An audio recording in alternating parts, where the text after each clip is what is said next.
How to use the Keltner Channel trading strategy. Today, we will show you how to use the Keltner Channel strategy for quick trades starting at 5 seconds. This is a strategy based on the use of the Keltner Channel indicator, developed by Chester Keltner in the 1960s, which helps traders identify when an asset's price deviates from its average, which can signal a possible trend reversal.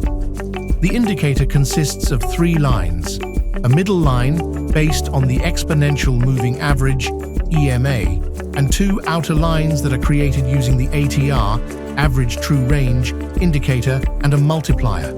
How to set up the Keltner Channel indicator for quick trades. Set the EMA period to 20, the ATR period to 10, and the multiplier to 2. Open an up trade when the price touches the lower channel line and starts moving upwards. Open a down trade when the price touches the upper channel line and starts moving downwards.